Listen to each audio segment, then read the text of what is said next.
Hello guys, कैसे हो आप? सब स्वागत है आपका मेरे चैनल इम्पोर्टेंट एग्जाम टॉपिक में।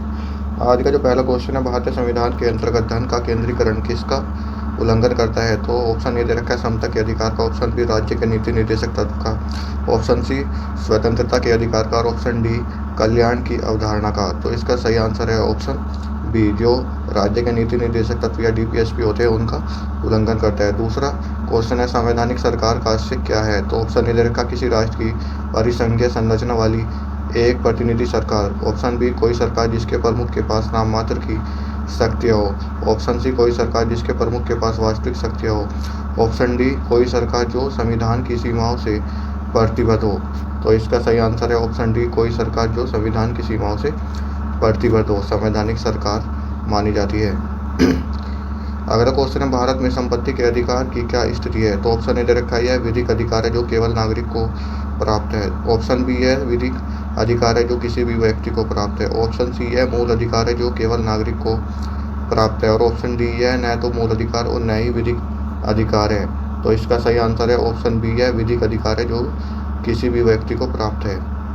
अगला क्वेश्चन, भारत के संदर्भ में हलबी हो और कोई पद किससे संबंधित है? तो ऑप्शन ए का पश्चिमोत्तर भारत का नृत्य रूप है, ऑप्शन बी एक वाद्य यंत्र है, ऑप्शन सी प्राग ऐतिहासिक गुफा चित्रकला है और ऑप्शन डी जनजातीय भाषा है। तो इसका सही आंसर है ऑप्शन डी, यह जनजातीय भाषा है। अगला क्वेश्चन है, भारत रत्न और पद्म पुरस्कारों के संबंध में निम्नलिखित कथनों पर विचार कीजिए। तो पहला कथन दे रखा है, भारत रत्न और पद्म पुरस्कार भारत के संविधान के अनुच्छेद 18 के भाग वन 18 18 एक के अंतर्गत उपाधियाँ है। दूसरा कथन दे रखा है, वर्ष 1954 में प्रारंभ किए गए पद्म पुरस्कारों को केवल एक बार निलंबित किया गया था। तीसरा कथन है, किसी वर्ष विशेष में भारत रत्न पुरस्कारों की अधिकतम संख्या 5 तक सीमित है। तो उपयुक्त कथन में से कौन सा सही नहीं है ये हमें बताना है। तो ऑप्शन में ए में दे रखा है केवल 1 और 2, ऑप्शन बी में केवल 2 और 3, ऑप्शन सी में केवल 1 और 3 और ऑप्शन डी में 1, 2 और 3। तो इसका सही आंसर है ऑप्शन डी, जो तीनों के तीनों ही गलत है। अगला क्वेश्चन है, 26 जनवरी 1950 को भारत की वास्तविक संवैधानिक स्थिति क्या थी? तो ऑप्शन ए दे रखा है लोकतंत्रात्मक गणराज्य था, ऑप्शन बी संपूर्ण प्रभुत्व संपन्न लोकतंत्रात्मक गणराज्य, ऑप्शन सी संपूर्ण प्रभुत्व संपन्न पंचनिरपेक्ष लोकतंत्रात्मक गणराज्य और ऑप्शन डी संपूर्ण प्रभुत्व संपन्न समाजवादी पंचनिरपेक्ष लोकतंत्रात्मक गणराज्य। तो इसका सही आंसर है ऑप्शन बी, संपूर्ण प्रभुत्व संपन्न लोकतंत्रात्मक गणराज्य था। अगला क्वेश्चन है, निम्नलिखित कथनों पर विचार कीजिए और पहला कथन दे रखा है, संयुक्त राष्ट्र पूंजी विकास निधि या यूएनसीडीएफ और ऑर्बर डे फाउंडेशन ने हाल ही में हैदराबाद को विश्व के 2020 वृक्ष नगर की मान्यता प्रदान की है। कथन 2 में दे रखा है, शहरी वनों को बढ़ाने और संपोषित करने के प्रति प्रतिबद्धताओं को देखते हुए हैदराबाद का 1 वर्ष के लिए इस मान्यता हेतु चयन किया गया। तो उपयुक्त कथन के संदर्भ में निम्नलिखित में से कौन सा सही है? तो ऑप्शन ए दे रखा है कथन 1 और कथन 2 दोनों सही है और कथन 2 कथन 1 की सही व्याख्या करता है। ऑप्शन बी में कथन 1 और कथन 2 दोनों सही है किंतु कथन 2 कथन 1 की सही व्याख्या नहीं है। ऑप्शन सी कथन 1 सही है किंतु कथन 2 सही नहीं है और ऑप्शन डी कथन 1 सही नहीं है किंतु कथन 2 सही है। तो इसका सही आंसर है ऑप्शन डी।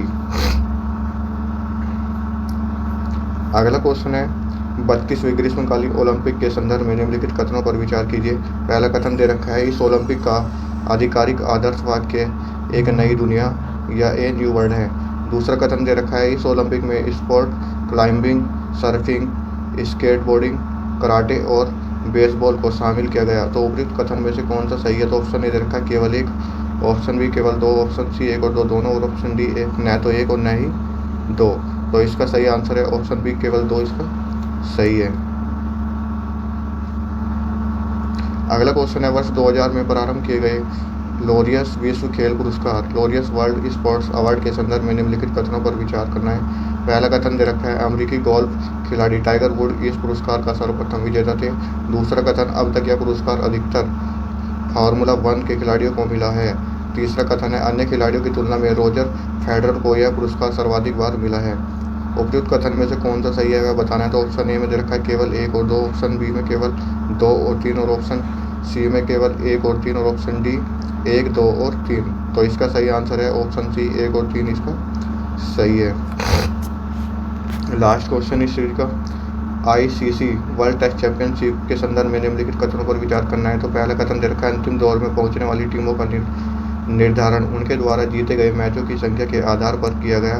दूसरा कथन, न्यूजीलैंड का स्थान इंग्लैंड से ऊपर था क्योंकि उसने इंग्लैंड की तुलना में अधिक मैच जीते। तो उपयुक्त कथन में से कौन सा सही बताना है। ऑप्शन ए दे रखा है केवल एक, ऑप्शन बी केवल दो, ऑप्शन सी एक और दो दोनों, ऑप्शन डी न तो एक और न ही दो। तो इसका सही आंसर है ऑप्शन डी, जो दोनों के दोनों ही है गलत है। Thank you for watching. अगर वीडियो अच्छा लगा इसको लाइक, सब्सक्राइब, कमेंट और शेयर करना।